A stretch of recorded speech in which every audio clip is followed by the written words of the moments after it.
Hello అండి, నమస్తే అందరికీ. ఈరోజు మనం ఈ వీడియోలో అపరాజిత స్తోత్రం గురించి తెలుసుకుందాం. ముందుగా మా వీడియోని లైక్ చేయండి, షేర్ చేయండి, మా ఛానల్ని సబ్స్క్రైబ్ చేసుకోండి. అపరాజిత దేవి అంటే కొత్తగా పేరు వింటున్నామని అనుకోకండి. ఈ అమ్మవారిని స్తుతిస్తే మనకి విజయాన్ని ప్రసాదిస్తుంది. అలాగే ఈ అమ్మవారిని స్తుతిస్తే కొన్ని నియమాలు ఉన్నాయి. ఈ నియమాలను స్తోత్రం చదివినాక చెప్పుకుందాం. నమో దేవ్యై మహాదేవ్యై శివాయై సతతం నమః. నమం ప్రకృత్రై భద్రాయై నీతాం ప్రణతాస్మతం. రౌద్రాయై నమో నిత్యాయై గౌర్వై దాత్రే నమో నమః. జ్యోత్స్నాయై చ ఇందురూపిణ్యై సుఖాయై సతతం నమః. కళ్యాణ్యై ప్రణతాం వృద్ధై సిద్ధై కూర్మో నమో నమః. నైరుతం బుభృతాం లక్ష్మై శరాన్వతై నమో నమః. దుర్గాయై దుర్గపారాయై సారాయై సర్వకారిణ్యై ఖ్యాత్యేతదైవ కృష్ణాయై ధూమ్రాయై సతతం నమః. అతిసౌమ్యాతి రౌద్రాయై నతాశస్తే నమో నమః. నమో జగత్ప్రతిష్టాయై దేవ్యే కృత్యే నమో నమః. యా దేవీ సర్వభూతేషు విష్ణుమాయేతి శబ్దితా నమస్తస్తై నమస్తస్తై నమస్తస్తై నమో నమః. యా దేవీ సర్వభూతేషు చేతనేత్యభిధీయతే నమస్తస్తై నమస్తస్తై నమస్తస్తై నమో నమః. యా దేవీ సర్వభూతేషు బుద్ధిరూపేణ సంస్థితా నమస్తస్తై నమస్తస్తై నమస్తస్తై నమో నమః.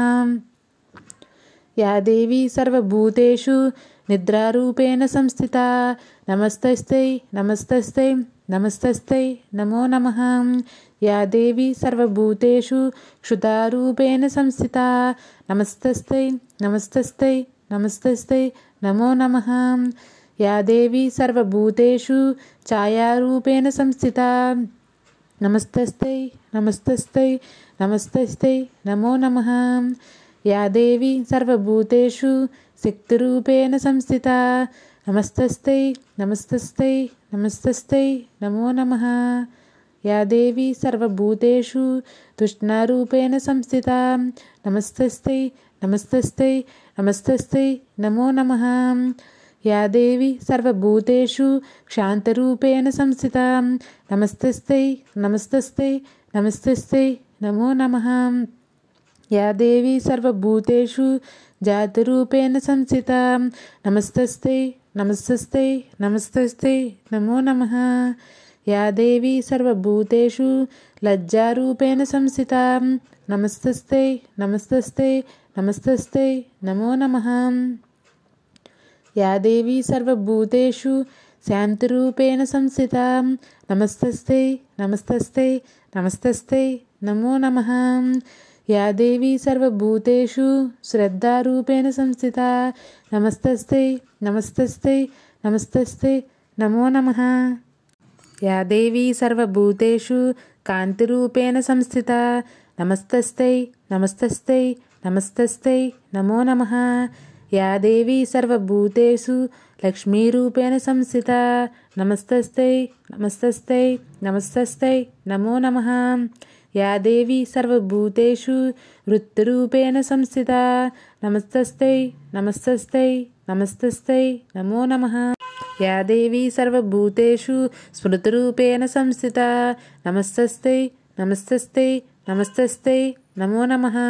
యా దేవీ సర్వభూతేషు దయారూపేణ సంస్థితా నమస్తస్తై నమస్తస్తై నమస్తస్తై నమో నమః. యా దేవీ సర్వభూతేషు తుష్టిరూపేణ సంస్థితా నమస్తస్తై నమస్తస్తై నమస్తస్తై నమో నమః.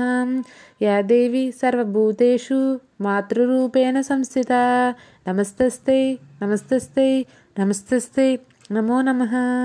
యా దేవీ సర్వభూతేషు భ్రాంతిరూపేణ సంస్థితా నమస్తస్తై నమస్తస్తై నమస్తస్తై నమో నమః.